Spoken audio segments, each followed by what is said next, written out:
Вчитель чого? Французької мови. Французької мови. Соціальний Вчитель французької. педагог. І ви соціальний педагог. Так точно. Ви помилили, це мій колега. Ну а як ви тут сюди опинилися? Чому ми зброю взяли проти своїх країн? Суббота, сборы, никто не говорил, что пойдет сюда. А когда по факту привезли, уже одели, обули, уже выхода не было. Ви вчитель, ви знаєте, що відбувається зараз в Україні? Вот на столечке.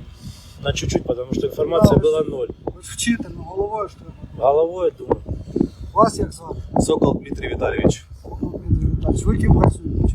Ви теж не військовий? Нет, не военный. В школе работаю, ремонт по обслуживанию здания школы. Слесарь. Слюсар. Як ви опинилися тут? Чому Так же ви само, в потрапили субботу в с работы позвонил совхоз, сказал, как на сборы собраться и приехать в военкомат. Никто ничего не знал. Ваші близькі знають де? Нет, я сказал на учениях. Я думаю, що ви не навчали. Ви знаєте, що в Україні зараз відбувається? Ну, уже наслышан. Ви не чули. Вас як звати?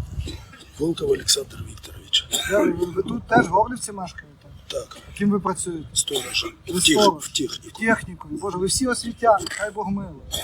Може ви ще всі з однієї школи? Чи ні? З різних? Да нет, сразу. Ясно, зрозуміло теж все. Так, ну це воїн, видно. Тільки я воїн. Ким працюєте? Що ви тут робите? Сторож в школі. Сторож Номер школи? 42. Шкільняшки, да? Воювали раніше? Нас на збори зібрали, потренувати і додому відпустити. А поставили воювати. А до цього воювали? Я був в СОТа, я вже об'ясняв, я був в СОТа, десантний педагог, підписав контракт, я був завгаром.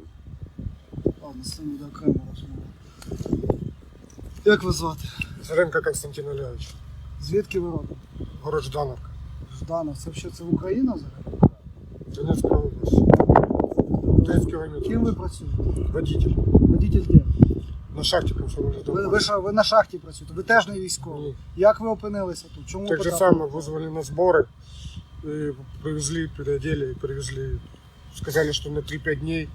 И по итогу Я зрозумів. Вас як звати? Кравцов Роман Юрійович, Звідки ви родом? місто Горлівка. Місто Горлівка. Ви теж не військовий? Не військовий, не служив, не воював. Ким ви працюєте?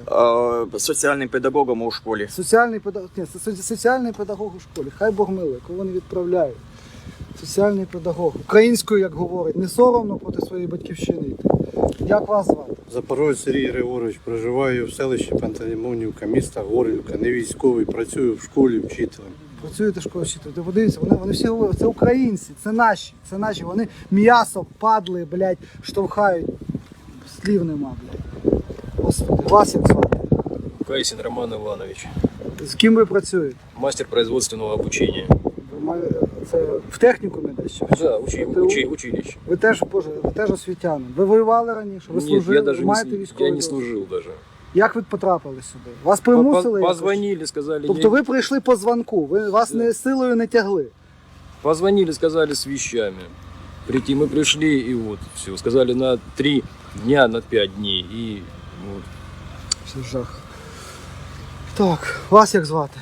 Лик Олександр Сергійович, Ви ким працюєте? вчитель. Вчитель чого? Зараз російською А мовою, були? А українською. були українською. Це ви в окупації, ви перейшли, значить, на російську. Вже українська там вам не потрібна. Говорите гарно, добре говорите. В армії служили, маєте досвід? Ні, немає. Тобто вас теж просто засунули в окоп. Ну, так? директор сказав так. Директор школи сказав? Ну, сказав, в обов'язковому порядку з'явитися на мобілізацію. Ті, хто ухиляються, будуть піддані чинному законодавству ДНРівському. Я зрозумів. Так, вас як звати? Харунжий Ілля Анатолійович. Ви звідки родом? Що Горловка. Віднімли вище голосу. Не хвилюйтеся, ви вже в безпеці. Розкажіть, ким ви працюєте, як ви опинилися тут? Я работаю руководителем кружка в центрі детского творчества. Ви з дітьми працюєте, Так. ви гурток ведете. Да. Який гурток ви ведете? Комп'ютерна інформатика. Комп'ютерна інформатика. Як ви опинилися в окопі зі зброєю в руках проти України? Позвонили, сказали, то, что нужно явиться в военкомат, и вообще ничего не объяснили. Ви маєте якийсь військовий досвід? Ви з автомату раніше У меня стріляли? белый билет, я ни разу не был. с автоматом. Чому ви пішли в військкомат? Чому ви не втекли? Потому что потом мог бы лишиться работы. Ну, принципі, краще да. роботи лишитися, ніж життя, напевно, да? Ну, как нам сказали потом, мы должны были 3-5 дней просто отстоять, пропустить пару машин и все. Я зрозумів. Добре. Ладно. Ну, я думаю, вже пояснювати не треба, да, що відбувається зараз в Україні. І що робиться наволоч, яка прикривається вами як гарматним м'ясом. І вам ще дуже пощастило, тому що ви тут. І ви вже в безпеці. Вас зараз нагодують. А ваші товариші, ото кілька десятків, отам вони в багні залишаться лежати. Комусь потрібна медична допомога зараз. Є поранені, травмовані. Все нормально, так? Да? Руки дуже болять. Це трошки потерпите, це вже недовго лишилось. Дуже болять. Ви будете живі, ви головне, що ви живі, і у вас є шанс побачити ваші родини. Я думаю, ви цього хочете. Дуже Тому спокійно співпрацюємо. Дуже хочете. Я вірю, все буде добре. Ладно. Це жах буде, коли посилати. Ще поживете, може вам навіть ваша держава може колись вас і пробачить. Ладно. Слава Україні! Героям слава! Перший крок зроблено.